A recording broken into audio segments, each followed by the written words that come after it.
আসসালামু আলাইকুম রহমতুল্লাহ বরাকাতুহু। আলহামদুলিল্লাহ ওসসালাতু ওয়াসসালামু আলা রাসূলিল্লাহ বাদ।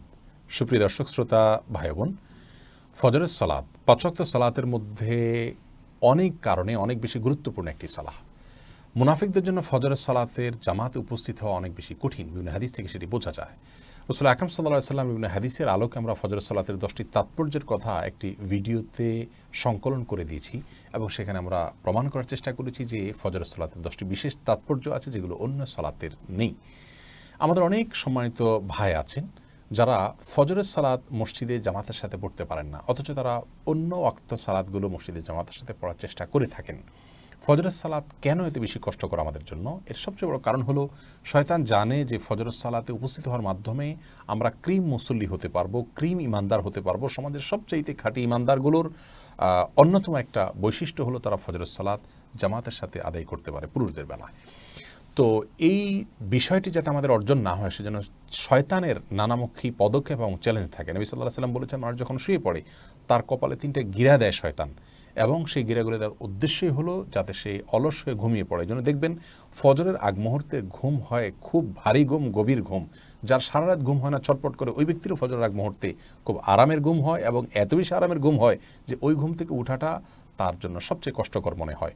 অন্য কোনো সময় ঘুমালে উঠতে এত কষ্ট হয় না, ফজরের সময় উঠতে যত কষ্ট হয়। এর কারণ হলো ওই যে শয়তান গিরা দিয়ে রাখে, মানুষকে অলস করে রাখে, আরামের ঘুম পাড়িয়ে রাখে। আর এই জন্য একজন ইমানদারের অন্যতম বড় চ্যালেঞ্জ হবে সারাদিনের যে তিনি ফজরের সালাত জামাতের সাথে আদায় করবেন। আর বিষয়টি সহজ হতে পারে সুন্নাহ লাইফস্টাইলকে ফলো করার মাধ্যমে। অর্থাৎ রাতের খাবার এশার আগে খেয়ে ফেলা, এটি সুন্নাহ। এটি যদি আপনি করেন ইনশাআল্লাহ, তাহলে খাবারের জন্য যে একটা সময় ব্যয় করতে হয় এশার পরে, সেটি আপনাকে করতে হবে না, আপনি তাড়াতাড়ি শুয়ে পড়তে পারবেন। আর এর বাইরে এশার পরে আমাদের যে ব্যস্ততাগুলো থাকে, সেই ব্যস্ততাগুলো থেকে যদি আমরা এশার আগে অবসর হয়ে নিতে পারি ইনশাআল্লাহ বিইذনিল্লাহ, আমাদের জন্য ফজরের সালাত আদায় করা অনেক সহজ হবে। নবী সাল্লাল্লাহু আলাইহি ওয়াসাল্লাম এশার পরে কথাবার্তা বলা, আড্ডাবাজি করা এবং অন্য আলাপচারিতায় মশগুল হওয়া এগুলোকে অপছন্দ করতেন না। নবী সাল্লাল্লাহু আলাইহি ওয়াসাল্লাম আনিস সামুর বাদার এশা, আমাদের আয়েশা বলেছেন নবী সাল্লাল্লাহু আলাইহি ওয়াসাল্লাম এশার পরে কথাবার্তা বলতে নিষেধ করেছেন, কারণ এশার পরে দ্রুত শুয়ে পড়লে মানুষের জন্য ফজরের নামাজ পড়াটা সহজ হয়।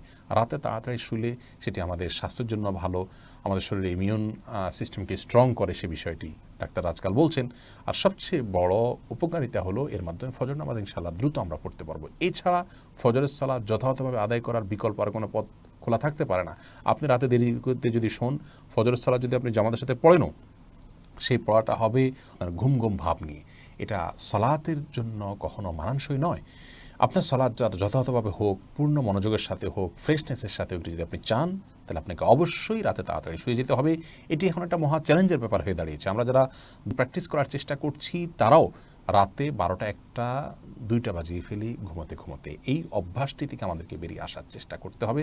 আল্লাহ তাআলা আমাদেরকে তৌফিক দান করুন। এই জন্য যে বলেছি সুন্নাহ লাইফস্টাইলটা ফলো করতে হবে।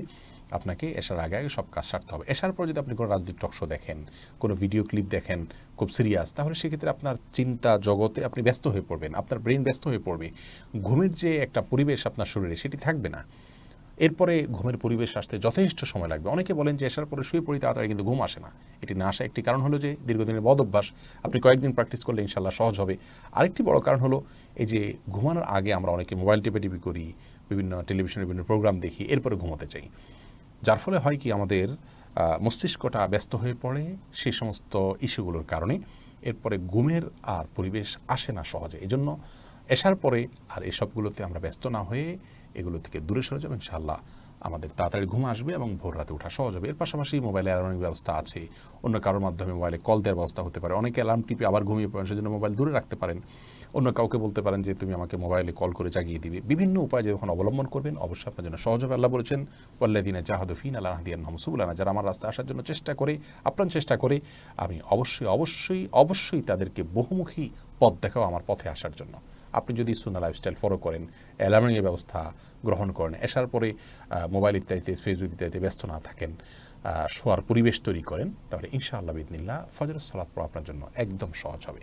আল্লাহ তাআলা আমাদের সকলকে ফজরের সালাত আদায় করার যে এই মস্ত বড় চ্যালেঞ্জ, এই চ্যালেঞ্জকে মোকাবেলা করার, এই চ্যালেঞ্জের সফলতা অর্জন করার তৌফিক দান করুন। শয়তানকে পরাস্ত করে জান্নাতের পথে অগ্রসর করুন। জাযাকুমুল্লাহু খায়রা। আসসালামু আলাইকুম ওয়া রাহমাতুল্লাহি ওয়া বারাকাতুহু।